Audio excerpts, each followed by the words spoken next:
ساکنین ناحیه وسیع از جماعت دهاتی به نام ابو عبدالله رودکی نورالله نوروزوف برای آبادی دههشان عمل نیکی را انجام داد. نورالله سفر حج را به تاخیر گذاشت و با مبلغ‌های پس‌انداز نموده‌اش این گلگشت را بنیاد کرد. اما که نورالله که انسانی باسواد و دوراندیش است، اقدام‌های شخصانی سخاوتمند را در آبادی محل دهه توسط تلویزیون تماشا می‌کرد. او می‌گوید که از چنین عمل‌ها الهام گرفته به این قرار آمده است. جنگ جوی ویران بود، یا ولنگور بود، در یگان سال نمیشه یگان شد. ما میره حسابی پسنداز یا که حج رفتن، ما میره همیز پول میره در همیشه خرج کردیم که همین کودکان همین دیگه اومده در همیشه تماشا و رقص بازی کنیم. هر وقتی به همیشه من میویم همیشه خرسان بشه که در همیشه کودکانی بسیار بازی دارن، رقص بازی دارن یا که تماشا میکنن، به حد خرسان میکنن. این گوشه جایی که گلگشت ساخته شده است دامنه تپه ساحل دریاچه کنار دهه شفت راه ماشینگذر و آدمگذر میباشد. 3 سال پیش ویرانه بود و پرتاب‌ها میخوابیدند.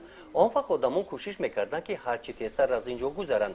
اما که نورالله در نتیجه مهنت و زحمت زیاد این گوشه را آباد کرد. نیال‌های گوناگون میوه دهنده سایه افکن و آرایشی شنانیده پرورش و نگاهبین نمود. با حساب ما زیاده از 900 درخت در حال افزایش قرار داشته منفعتشان به تازگی محیط و آدمان میرسند. اینجا مکان لاله ها گشته است. لاله های سرخ و سفید قطار ایستاده دقت هر بیننده را به خود جلب می نمایند. در گلگشت میدان کشاد برای برگزاری چهاربینی‌های فرهنگی و معرفتی ساخته شده برای استراحت ساکنان فراهم آوردن شرایط‌های دیگر در نظر داشته شده است.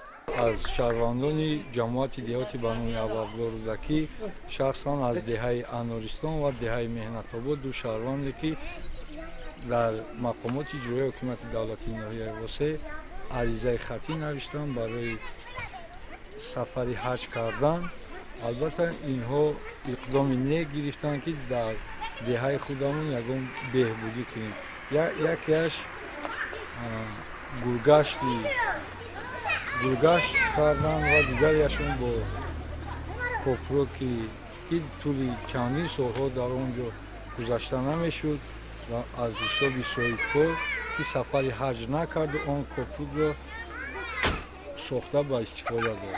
گلگشتش باشد در عرفه انجام گیرد. ساکنان دهه با گلگشت ساخته امک نورالله افتخار می نمایند. اکنون مهمانی که وارد دهه می گردد از این زیبایی دیدن نموده به آباد کننده آن احسن خوانده دعای نیک می دهند. گزارش خواجه نظریف خدای نظر ظهوروف از ناحیه واسع برای برنامه اطلاعاتی نوید.